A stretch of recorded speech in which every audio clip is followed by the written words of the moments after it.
Nena nasi Bwana kuisha nafsi zetu, kutuonya, kutuelekeza, kututia nguvu na kutuimarisha katika imani hii takatifu uliotuitia kwa Yesu Kristo Bwana wetu. Tukae.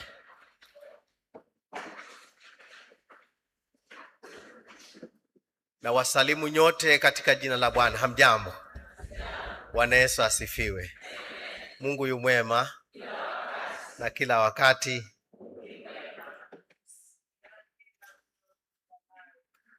Basi napenda kuchukua nafasi hii kwanza kumshukuru Mungu sana kwa kila mmoja wetu ambaye amepata nafasi hii ya kipekee kuungana pamoja kama jamii ya kanisa hili la Kianglikana Uaskofu wa Mombasa, kufurahia na kusherekea huduma ambayo imefanyika miongoni mwetu. Huduma ambayo mpaka sasa tunaendelea kuifanya na kuitimiza. Napenda pia kuchukua nafasi hii kwa niaba ya Baba Askofu kuwapeni salamu za pongezi na furaha kuu kwa ajili ya kila mmoja wenu ambaye yuko tayari kufanya huduma hii bila kuhesabu gharama, bila kuhesabu uchovu, bali kuifanya kwa moyo. Kwa hivyo tunapenda mpokee salamu hizo za furaha.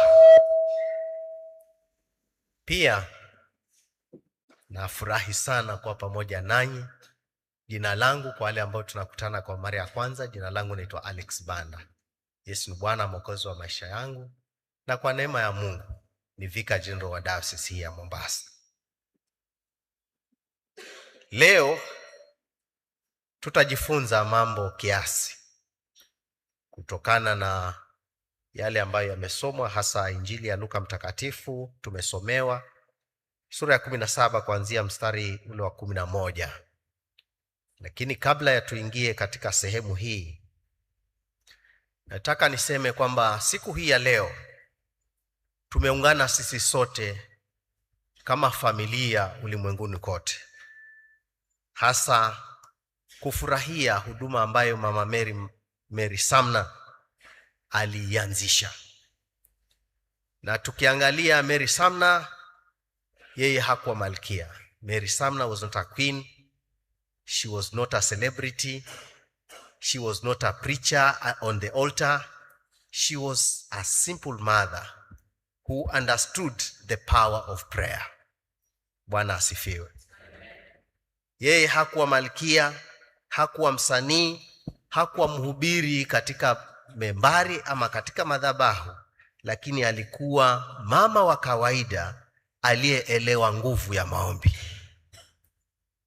Na tena, as a young mother, she struggled with raising her children. And sometimes she felt inadequate. Alifanya bidii kulea watoto wake, na wakati mwingine akajiona kwamba hajatosha. Lakini yeye hakukata tamaa, na akabadilisha udhaifu wake into prayer. She turned her weakness into prayer. Na kutokana na unyenyekevu aliokuwa nao, something powerful was born. Bwana Yesu asifiwe. Kutokana na unyenyekevu aliokuwa nao, jamii hii ya nguvu siku hii ya leo ambayo sote tumefurahia na kusherehekea, ndipo tukaweza kuona Mothers Union in the entire world. Mama Mary Sumner alikusanya watu kwa maombi kuombea watoto wao. Na sio kuombea watoto wao peke yake, bali alikusanya watu kiasi katika jamii kwa maombi na kusaidiana wao kwa wao. Bwana asifiwe. Hakukusanya watu kwa kusengenyana. Hakukusanya watu kwa kujaribu kufikiria ni nani ambaye hajalipa chama tukatoe vitu vyake. Hapana, she gathered people for prayer and support for each other. Praise be to God.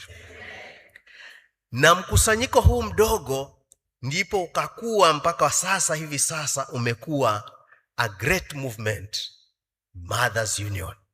Praise be to God. Na hivi sasa Mothers Union iko katika mataifa karibu 80 na zaidi, ikifurahia Na ujumbe wa Mama Mary Sumner was a very simple but strong.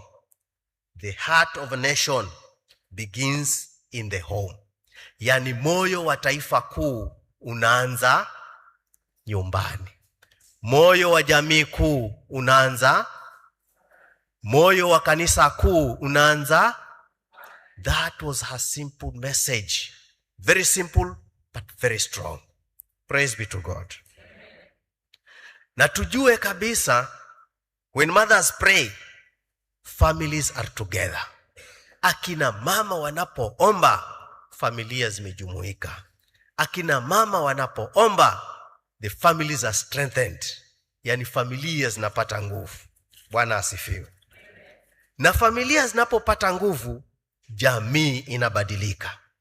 When families are strengthened, the society is transformed. Mary Sumner believed that motherhood is not a small calling. Yani kuwa mama si wito mdogo sana, but it is a divine assignment. Ni jukumu takatifu ambalo tumepewa. Bwana asifiwe. That is her belief, that when you are a mother, it's a divine calling. Ni jukumu ambalo si jukumu la kawaida, bali ni jukumu takatifu. Leo hii mamilioni ya wakina mama wear a mother's uniform proudly, not just as a cloth, but as a symbol of one, prayer, as a symbol of service, as a symbol of family unity, as a symbol of godly motherhood. Bwana asifiwe. Kwa hivyo hii uniform ambayo umevaa si uniform tu yani just a simple uniform. Hii uniform ni ishara ya mtu anayeomba. Ni ishara ya mtu ambaye yuko tayari kuhudumu. Ni ishara ya jamii iliyojumuika pamoja. Ni ishara ya uungu, yani mama ambaye ana uungu ndani yake. So it is not really expected that a mother who is a woman who is in uniform, the mother's union, not to be prayerful, not to be ready to serve. But this is a mother who is prayerful, a mother who is ready to serve, a mother who is godly. Praise be to God. Hivi sasa tunamsherehekea Mary Sumner. Na furaha hii ya miaka 150 tangu movement hii ya Mothers Union kuanzishwa, na mwanzilishi akiwa Mary Sumner, it gives us or reminds us a legacy. Na ile legacy ambayo huyu mama Mary Sumner aliifanya inaonyesha kabisa it doesn't really need a voice, a louder voice to change the world. Yani hakuhitajiki kupiga parapanda, hakuhitajiki vigelegele, lakini huduma, changing the world, does or requires humility and humbleness at heart. Praise be to God. Unapoona blue, remember it represents a woman who believed that mothers on their knees can shape generations. Yani akina mama ambao wako na blue wakipiga magoti wanabadilisha, sio sasa lakini hata jamii zijazo. Na naamini hivi sasa wengine wenu mmeingia katika chama hiki kwa sababu ya yale mlioyaona kwa nyanya zenu, kwa mama zenu, na watu walioko mbele yenu. Bwana asifiwe. So may we continue the good work she started. Hebu tuendeleze kazi hii takatifu ambayo Mary Sumner alianzisha. Hebu nyumba zetu na jamii zetu na miji yetu ikaweze kuwa madhabahu ya maombi. Hebu umama wetu uweze kuacha legacy of faith in our lives. Bwana asifiwe. Hivi sasa pale ulipo uweze kuacha legacy of great prayer, a great prayerful woman. Ndugu zangu wapendwa, katika maandiko haya ambayo tumeyasoma ya Luka, Injili ya Luka mtakatifu, ujue kabisa njia ya Samaria na Galilaya was a road of outsiders. Ilikuwa ni njia ama ni barabara ya watu ambao si wa mji ule. Na tena ilikuwa ni njia ya wale wasiotakikana, wasiohitajika. Na tena katikati ya hiyo barabara Jesus walked. Yesu Kristo akatembea, na ndiposa akakutana na wale waliokuwa na ugonjwa wa mkoma, ambao walikuwa wameishi katika hali ya kuvunjika. Na katika njia hiyo Jesus Christ restored them. But only one, mmoja peke yake ndiye aliyerudi. Mmoja peke yake ndiye aliyerudi na ushuhuda. Ndiye aliyerudi kudhibitisha shukurani yake.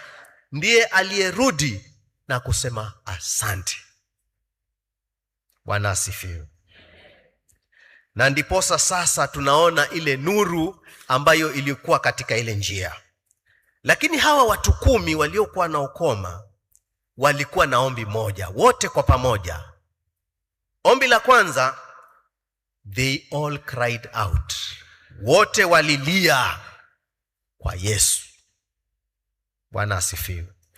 Wote walikuwa na kilio kimoja, wote wakalia kwa sauti moja. They all cried out to Jesus. And every founder of this movement began at the feet of need, crying for something beyond themselves. Walilia kwa ajili, kulilia kitu ambacho kimewazidi, ama kitu ambacho wanakitamani wawe nacho lakini hawakiwezi. Alafu wote 10 walikuwa na jambo la pili. They were all healed. Bwana asifiwe. Wote walipokea uponyaji. Grace was poured out without condition. Hakukuwa na ubaguzi katika ile neema waliomwagiwa hawa watu, bali wote walipewa neema ya uponyaji. Na tena hii neema na baraka hazikuwa ngoja kwamba wawe watakatifu, bali ziliwafuata katika hali yao ya udhaifu. Bwana asifiwe. Na jambo la tatu ambalo walikuwa nalo hawa watu, baada ya kupokea uponyaji, after all of them had been healed, they moved on. Wale 9 wakaendelea, wakaona mambo shwari. Tena tukumbuke kabisa, they were blessed. The 9 were blessed but were silent. Walibarikiwa na wakabaki kimya. They were fed but they were not really moved by the feeding. They received and forget the gift consumed by the giver. Yani walipokea na wakasahau yule aliyewapokeza. Walipokea uponyaji na wakasahau hata yule aliyewaponya. And they all moved on. Jambo la kipekee yake ambalo lilibaki ni yule mmoja kati ya wale 10. She returned to Jesus. Praise be to God. The one and only one became the legacy. Akawa mfano, akawa kitu cha kuigwa. He returned. And that is why his return is a story we are still telling up to this particular time. Na tena tujue kabisa katika hayo kuna miangaza 3. Flames that we should have that should never ever go. Yani mwangaza ama nuru ama candle that should never ever go out. One, the flame of gratitude. Yani nuru ya shukurani. The flame of gratitude. Remember, he came back. Na tujue kabisa gratitude is not a feeling. Shukurani sio hisia ambaye leo nasikia yani nahisi kichwa kuuma. Shukurani sio hisia, it is a direction. Praise be to God. If you decide to have gratitude in your heart, this is not a feeling, but it's a sense, it is a direction. The healed man turned back. Yule aliyeponywa kati ya wale 10 aligeuka na kurudi nyuma. Friends and mothers who are here today, 150 years the Mothers Union has kept turning back to God in prayer. Katika miaka hii 150 ambayo tunaisherehekea hii leo, haiwezi kuwa Mothers Union imekuwa sustained tu hivi, bali ni akina mama ambao kila wakati wanarudi nyuma na kumwomba Mungu. Bwana asifiwe. We have had so many movements that begin with a lot of strength and power, but later on they collapse on the way. Lakini Mothers Union has stood. It is standing because of women turning back to God in prayer. Inaweza kusimama hivi ilivyosimama kwa sababu ya kina mama kurudi nyuma na kumshukuru Mungu katika maombi. Gratitude that does not return to the source will eventually burn itself out. Shukurani ambayo haiwezi kurudi nyuma na kuangalia pale ilipotoka. Ukiwa unamshukuru Mungu, unarudi kwa Mungu na kumtolea Mungu shukurani. So gratitude that does not really turn to the source, hiyo baadaye itaisha. Lakini shukurani ambayo inaangalia what is the source of my blessings, then goes back and continues to appreciate. Hebu tujiangalie sisi wenyewe, and we have just to have a reflection. Pale ulipotoka mpaka sasa pale ulipo, what do you have to say to God? Una lipi la kumwambia Mungu? Bwana asifiwe. Ask yourself, what has God healed in me that I have not yet returned to thank him for? Ni kitu gani ambacho Mungu amekiponya kwangu na sijarudi na kumwambia asante? Bwana asifiwe. Ni kitu gani katika maisha yangu ambacho Mungu amekibadilisha na sijarudi na kumwambia Bwana asante? Ni kitu gani ambacho Mungu amekifanya katika familia yangu na sijarudi na kumwambia Bwana asante? Ni kitu gani ambacho Mungu amekifanya katika maisha yangu, katika kuishi kwangu mpaka hivi sasa nilipofika, na sijarudi kumwambia Mungu asante? The second flame which should never ever go out, yani mwangaza wa pili ambao ni lazima usizime kati yako, the flame of witness, yani mwangaza wa ushuhuda. Waanglikana kushuhudia, yani hivi sasa tuseme haya walio na ushuhuda watoke, taangalia waanglikana. Lakini tuende pale Redeemed tukaseme haya ushuhuda, you will, hiyo microphone itakuwa haitoshi.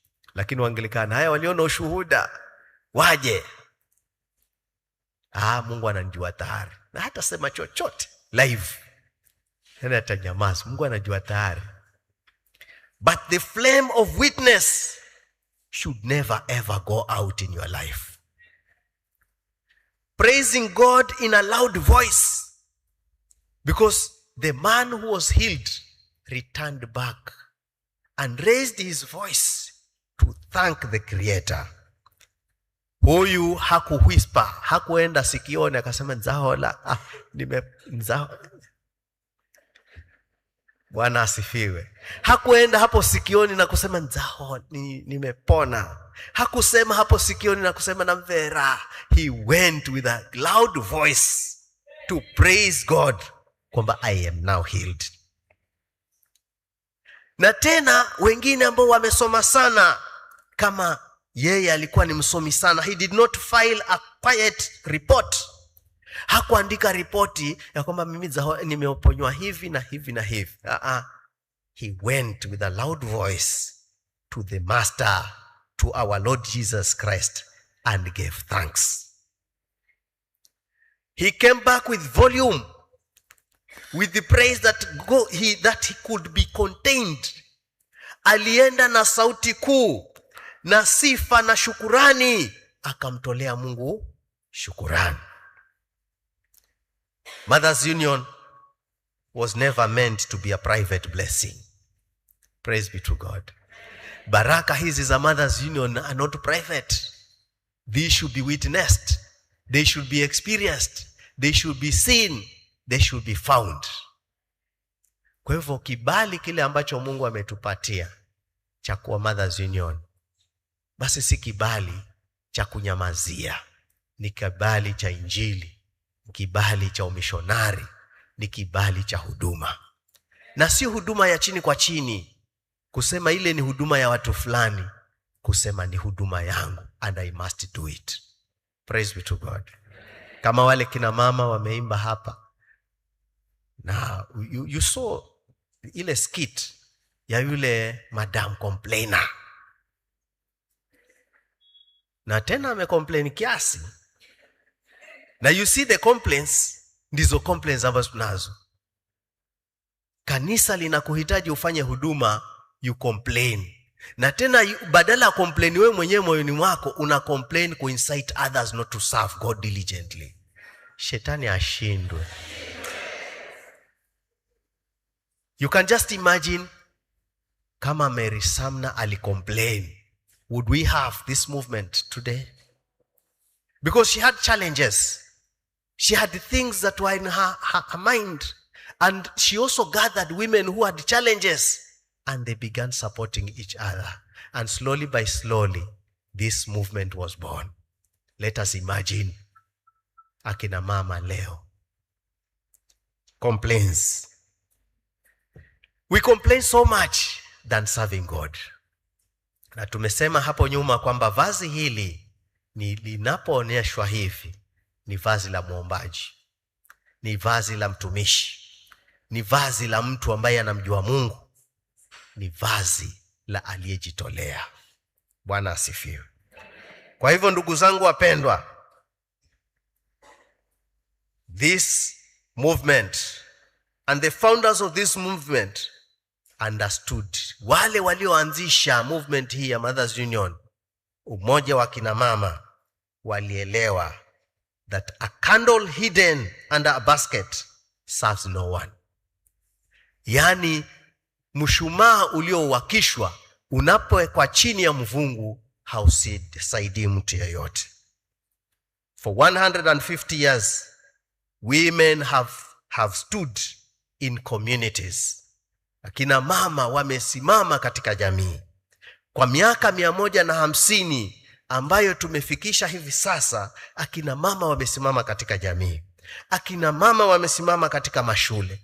There are some women who dedicated themselves to now get into the schools to train and bring up children. Not only the girl child, but also talking to the boy child. Praise be to God. Kuna kina mama waliojitolea katika jamii na kuwa mfano wa kuwa walezi. Kuna kina mama waliojitolea kuenda mashule na kuhubiri Injili. Kuna kina mama waliojitolea kutembea hata katika prisons na kuomba pamoja na wafungwa. Na tena wengine wametembea hata katika kambi za wakimbizi pia kuomba in a loud voice. And their message is, God is here and God is good. Praise be to God. Ujumbe wao umekuwa, Mungu yuko hapa na Mungu yu mwema. That witness, ushuhuda huu, unapobebwa na kila mmoja wetu, unaweza kupeanwa kwa generations. Unapeanwa kwa jamii, unapewana kwa vizazi vilivyoko na vilivyoko mbele yetu. Tena ndugu zangu wapendwa, we have said Mary Magdalene left a legacy.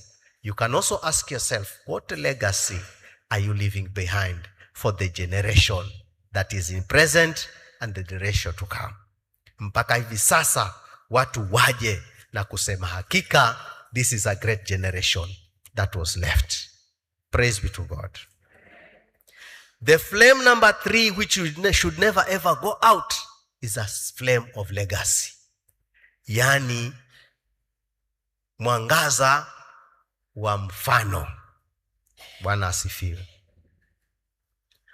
Yule aliyeponywa ukoma alipoenda kwa Yesu na kuponywa, aliambiwa rise. He knelt down in humility and humbleness at heart. Lakini akaambiwa rise and go. Your faith has made you well. Praise be to God. Simama na uende, imani yako imekuponya. Yesu hakumwambia yule aliyeponywa ukoma to stay at his feet forever, but he said, rise. Remember, gratitude received becomes a mission given.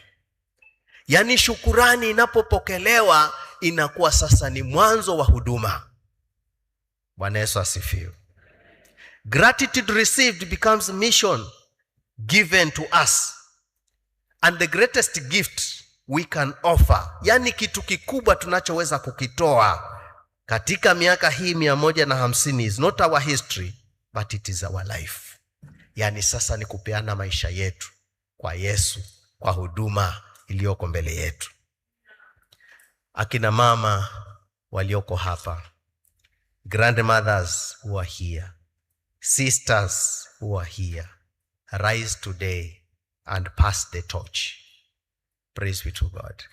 Akina mama ambao ni watu wazima mlioko hapa, akina mama ambao ni manyanya ambao mko hapa, madada zetu ambao ni machipukizi wa Mothers Union hivi sasa, simameni na muweze kupeana kijiti cha nuru takatifu. Light the candle of your daughter.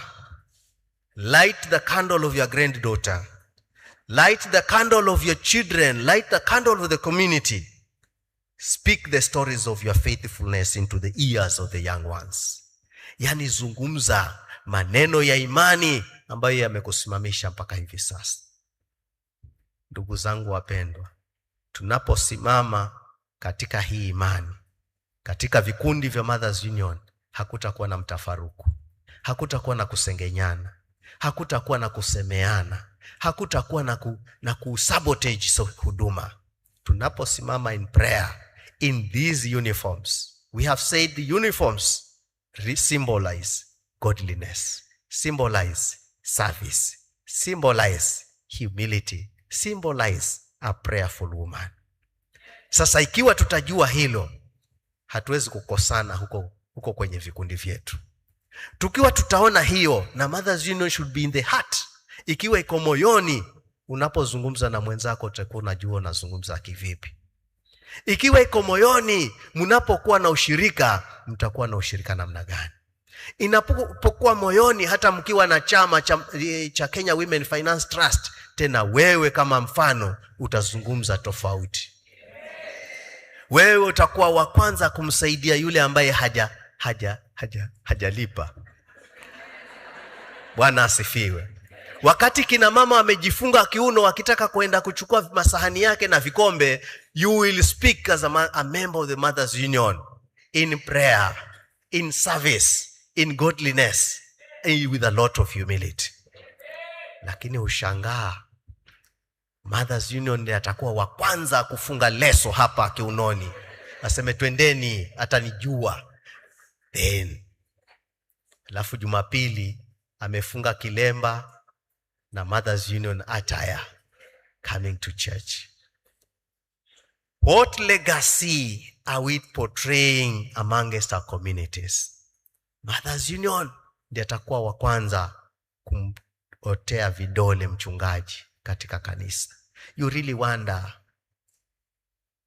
is that the model through which Mothers Union was found? Lakini namshukuru Mungu kwa sababu hapa hakuna hata mmoja ambaye hufanya hivyo. Na shukuru Mungu kwa sababu hapa hakuna hata mmoja. Wote walioko hapa ni prayerful women. Wote walioko hapa is a great community that is out to serve God diligently. Na hata kama yuko, si atabadilika leo.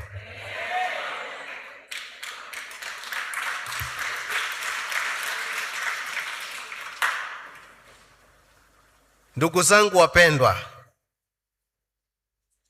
what God did for us, He will also do them to the generation to come. But we must first see the flame in our eyes. Lazima unapoonekana hivi, ukaangaliwa hayo macho yako, Angalia hayo macho yako yaonyeshe wokovu. Bwana asifiwe. Ukiangaliwa sura yako ionyeshe wokovu. Then ni nani atakayebeba hii candle ama hii nuru ama hii bendera ya wokovu? To the founders, hata kama wengine walitutangulia as founders, lakini sisi ambao tumepevuka kiasi, you are the ones who returned into our Lord Jesus Christ. Nyinyi ndio mlirudi na kumwambia Bwana asante. Mumemshukuru Mungu katika hali ya ukubwa sana, hasa wale wazee ambao wako hapa na waona. Mumemshukuru Mungu kwa sauti kubwa. Na tena mmejitolea katika kulitumikia kanisa. Siku hii ya leo tunaungana pamoja katika kanisa letu la ACK Diocese ya Mombasa na ulimwengu mzima kumshukuru Mungu kwa ajili yenu. Bwana asifiwe. Na tena to the middle generation, you are now the bridge. Nyinyi sasa ndio daraja. You received a flame which was already burning. Do not let the business of life sniff it out. Nyinyi mlipokea tayari candle ambayo ilikuwa inawaka. Mothers Union has been vibrant all through, na nyinyi mmepokea. Hasa wale wakina mama wadogo wadogo wanajiita .com. So .com uwe na prayer, .com uwe na service, .com uwe na godliness, .com, yani wewe .com wako. Praise be to God. Because the .coms are the majority now. Now the .coms should be filled with prayer, should be filled with humility, should be filled with service, should be filled. And now you are the bridge. Praise be to God. Nyinyi sasa ndio bridge. Bridge ni ndio daraja. You received a flame which was already burning. Now do not let it turn off. Yani hiyo nuru ambayo huo mwangaza mlioupokea usizime mikononi mwenu, bali mkauchochee na kuupeleka deliberately to another generation. Now to the young women and girls, you are the reason this celebration matters. Hawa wadogo hawa ambao ni Jeffes na wengine, hao ndio sababu ya kwamba hii miaka 100 ina nguvu. They are the reason this celebration matters. The Mothers Union is not a museum. It is a movement. It belongs to them now. Praise be to God. Remember, the one who returned walked into a story that is now being told today. 2,000 years ago, it is still being told up to this particular time. Alirudi mmoja na kumwambia Bwana. Na sisi tumekusanyika hapa kwa ibada hii ya kumtolea Mungu shukrani. Tumerudi na kumwambia Bwana asante. Kumwambia Bwana asante kwa sababu gani? Kwa sababu ya vile nilivyo. Kumwambia Bwana asante kwa sababu gani? Kwa yale uliyoyatimiza. Na nimeuliza hivi sasa, ni kitu gani ambacho Mungu amekufanyia na hujarudi kumtolea shukrani? Bwana asifiwe. Now sisi sote ndugu zangu wapendwa, tuchague kurudi. Let us choose to be the one who returns. Tuweze kuchagua kuwa kama yule mmoja aliyerudi na kumwambia Bwana asante. For 150 of answered prayers. 150 of answered prayers. There have been so many prayer items in 150 years. But at last, these prayers have been answered as we celebrate. We can say we give you thanks, O Lord. Let us say we give you thanks, O Lord. Tunakutolea shukurani, Mungu, kwa miaka 100 ya huduma uliyoifanya.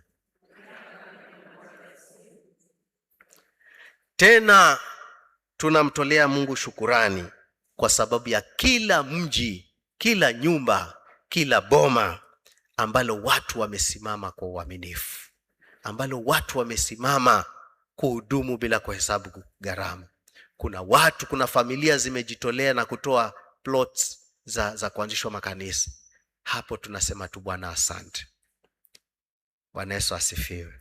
Ndipo sasa tumekuja hivi sasa kumwambia Bwana asante. Mwambieni Bwana asante. Mwambieni Bwana asante. Mwambieni Bwana asante. Mwambieni Bwana asante. Tumekuja kukushukuru Baba. Tumekuja kukushukuru. Tumekuja kukushukuru. Tumekuja kukushukuru. Tusimame. Mwambieni Bwana asante. Haleluya. Mwambieni Bwana asante. Mwambieni Bwana asante. Mwambieni Bwana asante. Mwambieni Bwana asante. Haleluya. Mwambieni Bwana asante. Mwambieni Bwana asante. Mwambieni Bwana asante.